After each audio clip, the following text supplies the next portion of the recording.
Hey folks, it's February 17th, President's Day. Happy President's Day, a holiday that's been around for a long time, although I'm old enough to remember an era when there was no President's Day holiday. Okay, I have been scratch building for a while now, a couple of days as I worked on this Aurora Gotha Bomber, and I am absolutely loving it.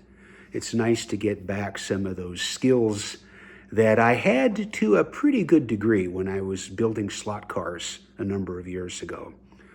Anyway, it's a lot of fun, and I spent a couple hours fiddling with a lot of little pieces of plastic and some paint and some decals, and there's more to do.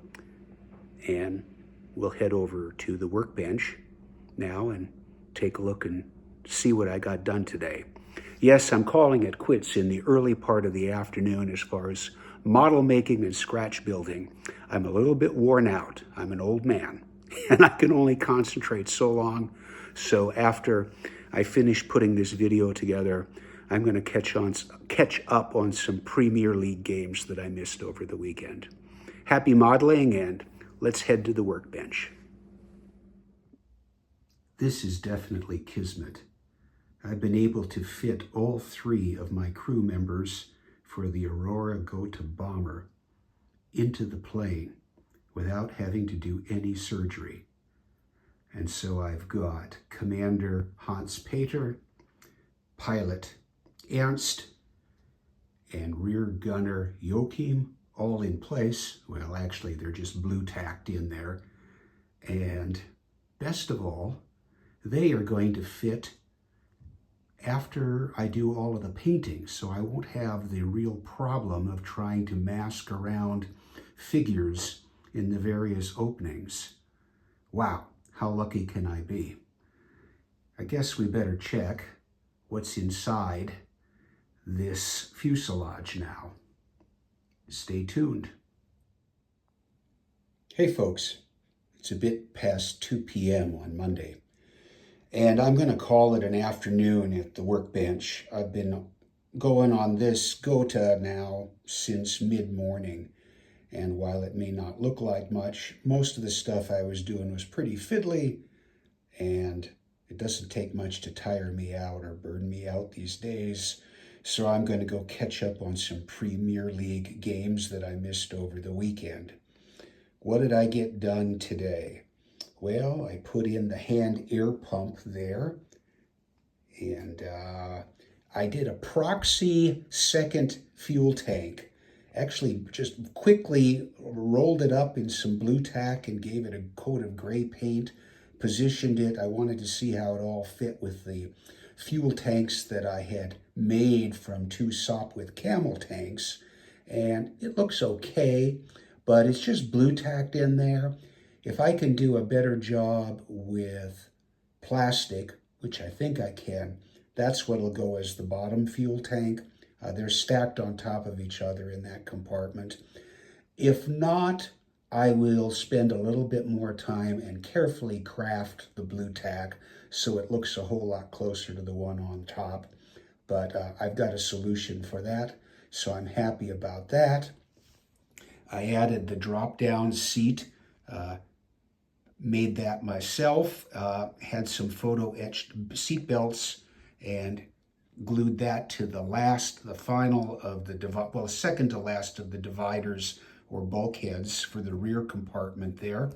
That looks so much better than the molded in little pathetic one that's in the front here. I don't think you can see it because of the light, that I'm going to make a one just like this and put it in for the commander as his drop-down or flip-up seat in the front there. Over on this side, I realized that the side panel here with instruments and gauges was not just a panel. In fact, it's the top of what appears to be a wooden cabinet. I imagine there's all sorts of wiring and gobbledygook that goes down behind it. So I had to fashion the remainder of the cabinet, again with plastic card, and then trying to give it a wood grain effect and match it up. And I think it looks okay. The toughest part was fitting it around that seat, but I think it's going to look credible and in fact much better when everything's all sealed up. I also put in more of the frame, or most of the frame, again, except for the final bulkhead piece that will be attached back there for both sides. So that's now on this side. And there's a bunch more stuff to come that'll go into the pilot's area of the interior, as well as some for the commander, and a couple of pieces in the fuel tank area and in the final compartment. And I'll go over those next. Then when that's all done, I'll be able to seal this up, or actually join the two fuselage halves together and proceed with exterior work.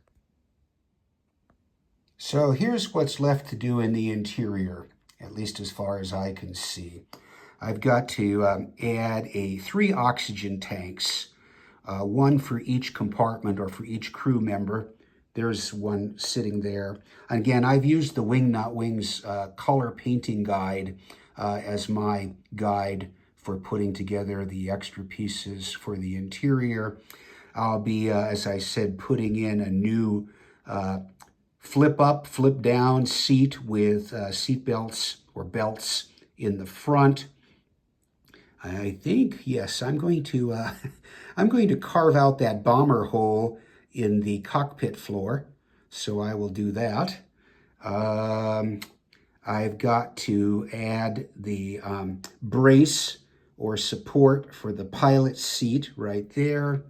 I won't be putting in rudder panels. They're going to just get in the way of the feet of the pilot. I know that already. Let's see, what else?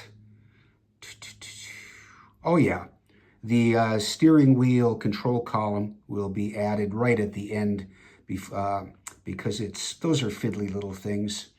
And won't be putting in the rudder panels, I said. Oh yes, and I'll be adding 2 little instruments down here to hang. Yes, they actually hang below the control panel or instrument panel.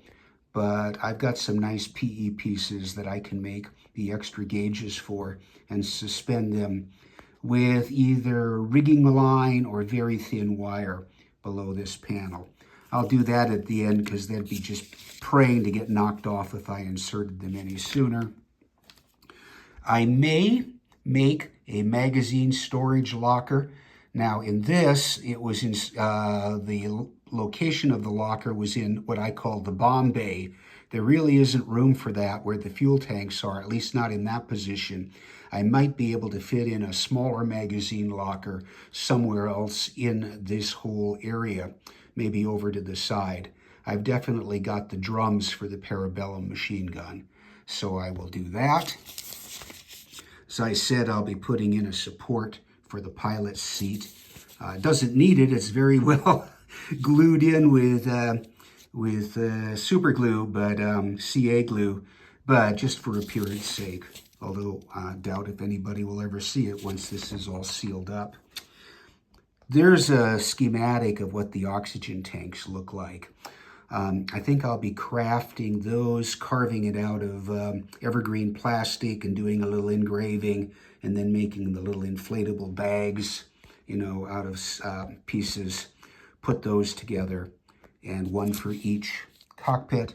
Of course, then the rigging are actually interior bracing lines, which I'll be using flat metal wire across the frame. And there's a bunch of little stuff that goes up here. I've already got the hand air pump in, but I need to put in a thermos, a compass, some unidentified object, and then there's some mirrors that need to go on. The mirrors will not go on until the end. Put those on now and they'll just break off. So I think that will conclude the detail work for the inside of the fuselage. Couple more days. Nice thing is this all fits together right now, and none of the pieces that I'll be adding should pose a problem with overall fit. Thanks for watching.